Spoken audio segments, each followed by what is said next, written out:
Hey everyone, I'm Flo, Duties Behind the Camera, and we're all about simple food, simple faith. We're making a Chu Hou Beef Brisket and daikon that can be found in my cookbook, Daily Special. If you don't yet have this cookbook, you can find the link in the description below. It makes a great gift. It's just filled with simple Chinese recipes that you can make at home. I'm starting with the daikon, and I've already peeled it. And daikon is the best time to eat it now in the winter because it's in season, and you'll find that they are the sweetest in winter time. And because the weather is getting colder, it's actually perfect for the stew that we're making. Cutting them into 2-inch pieces. I'm using the pressure cooker today, so I'm going to leave the pieces quite large as I don't want them to overcook. I'm going to blanch these in a pot of boiling water for about 5 minutes because it takes away any bitterness that the daikon may have. And when you cook them in the stew, they'll be much sweeter. So it's really worth doing this step. In the meantime, I'm just going to keep prepping my vegetables. So I've decided to add a carrot to the stew as well. So I'm going to add this giant carrot. Carrots take longer to cook, so it's okay to keep the pieces smaller than the daikon, but still quite big.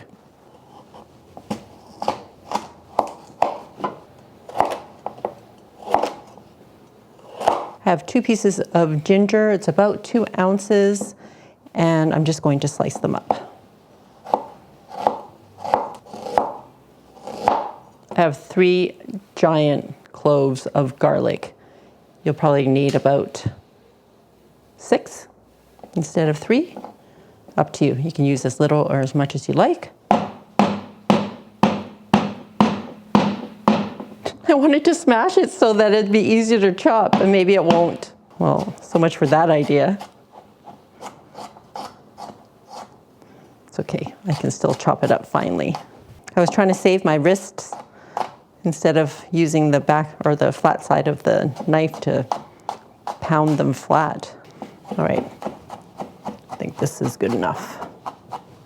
I'm also going to add 2 green onions, just cutting off the butts, cutting them into 2-inch pieces, and this will be used as garnish at the end. If you like this video, please click the like button and subscribe because it really does help the channel. In the Chinese restaurants, they always call this dish beef brisket, but I am convinced that they are actually using finger meat. The finger meat comes like this. They are the long strips in between the ribs of a cow. So in fact, they're kind of like a short rib, and they always come vacuum sealed like this, whether fresh or frozen. And I can usually find these in the Asian market. I have found it in a regular supermarket once.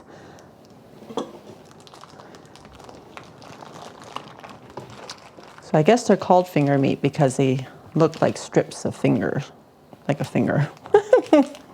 But I guess in a Chinese restaurant, like the translation to brisket is way better than finger meat. So I've taken the daikon out of the pot of water.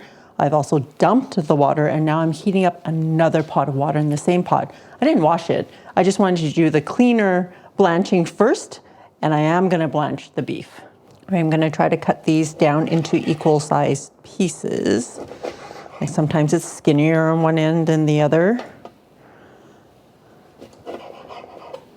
If you don't have finger meat, you can't find it, you can always use a short rib. This is essentially the same, but it's not very pretty. Finger meat is a little bit on the fatty side, so the obvious pieces of fat that I can remove, I try to remove it.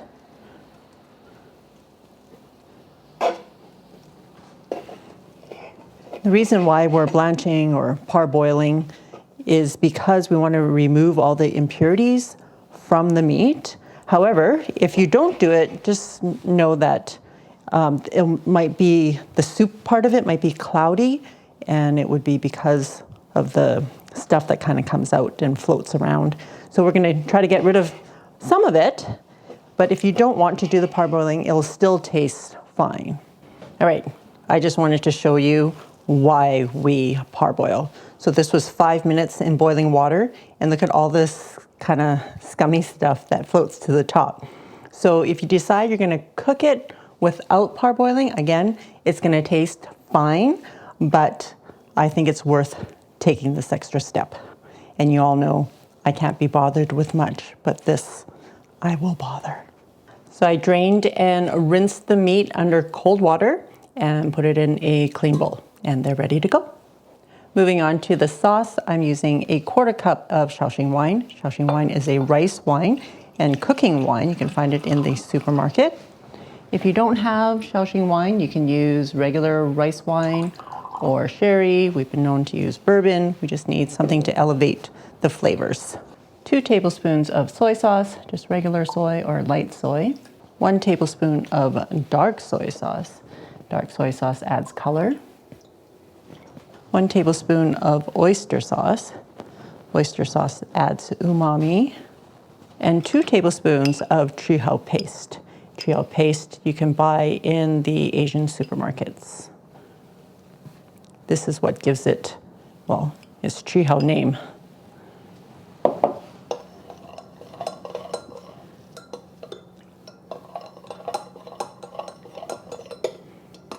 And that's it for our sauce. All right, we are using my electric pressure cooker today because I believe in using the best tool for the job. It will only take about 35 minutes of cook time. If you're going to do this on the stove, it can take up to 1.5 hours to 2 hours, and you'll also have to add 4 to 6 cups of water depending on the size of your pot. So we want the meat and all the ingredients to be covered with water if you're doing it on the stovetop. With the pressure cooker, I don't have to add any water. There's enough liquid in the sauce to make it come up to pressure. Okay, adding the meat. We're also adding some spices. I'm gonna put them in a disposable tea bag. Maybe not the cinnamon stick, that can go in. Actually, rock sugar can also go in. About 1 tablespoon of rock sugar. If you don't have rock sugar, you can use regular sugar. I am going to put my star anise into a disposable tea bag though, because sometimes they break up, and the worst is biting into star anise when you're eating. So these will be easy to fish out afterwards. So put that in there. Okay, also adding my ginger. Try to tuck them in to the meat. Okay, the garlic. Look at all this garlic. Okay, just evenly disperse that as well. Okay, carrots, daikon,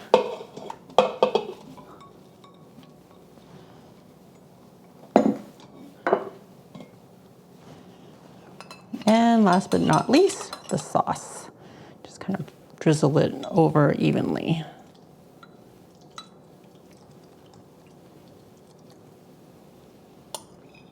Okay, putting the lid on, locking it into place, making sure the sealing knob is on a sealing.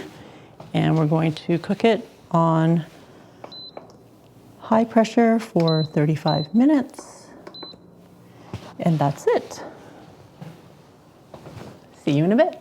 So it's done cooking, and after all these years, this part still freaks me out. So release the pressure. Whoops. The cat just freaked right out. You can quick release the pressure like I just did, or you can let it naturally release. Okay, let's see what we've got. Oh my goodness, this smells so, so good. Okay, I'm gonna take out some of the ingredients because there's a lot of fat in there, guys. So you wanna get rid of some of that. While I see it, I'm going to take out this packet of star anise.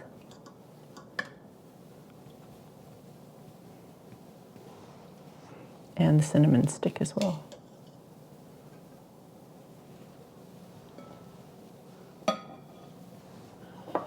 Okay, do you see all this fat, guys? This is all fat. Look at that. The dark stuff you see at the bottom, that's sauce. So we want to remove as much fat as possible.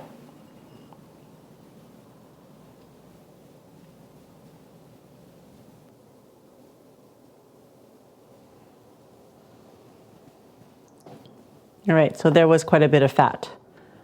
You don't want to eat that. And I'm going to remove some more of the stuff so that I can thicken the liquid at the bottom. Look at all the liquid that was produced from the meat and from the vegetables. So that's why we didn't have to add any more water to the cooker when it was cooking. But of course on the stovetop you do need to add the water because the water will evaporate as it cooks. Okay, so I took out everything and I want to thicken the sauce. So I'm going to turn my pot on to saute. Let that heat up.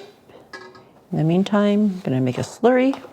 I want about 2 tablespoons of cornstarch.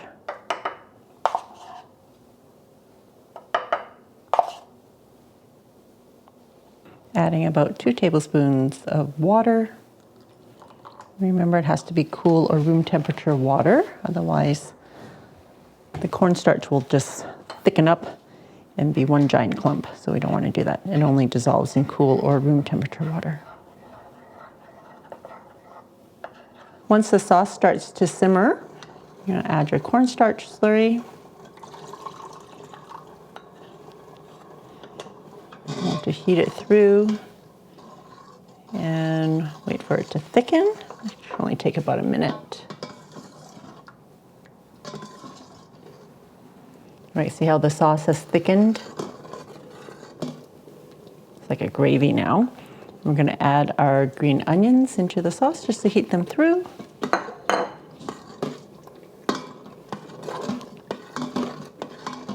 And you just want them to wilt a bit. Okay, turning off the saute mode. And we're just going to spoon this over the meat and the daikon and carrots. And with the pieces of ginger, you can either keep the ginger in there, because some people like to eat it, or you can pick them out, totally up to you. Look at all that garlic.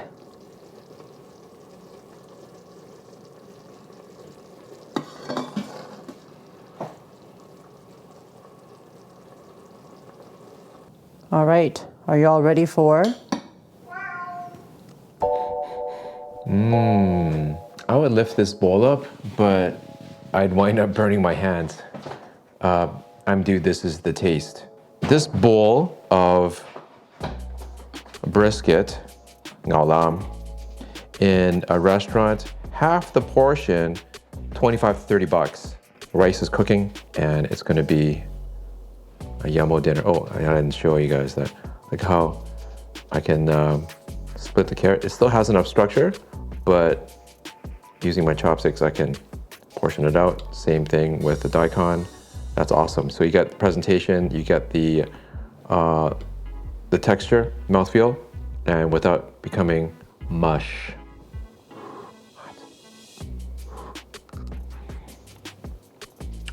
Good. So tender, sweet. Sauce is so umami delish. Oh yeah, check that beef. It's tender. Tender finger meat.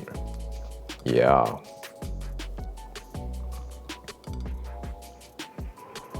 Oh, it's coming apart. Get in there. Good. Oh, so tender and so flavorful. A perfect meal on a cool, rainy day like today in Vancouver. Do it. Awesome, thanks, dude. All right, I am convinced that the restaurants are using finger meat because it used to be a cheaper cut, but now everything's so expensive. Anyways, I was able to find finger meat for $10 a pound, which is what we're paying for ground beef these days. You can find this recipe in my cookbook, Daily Special, or check it out on the website, FLO'S.com.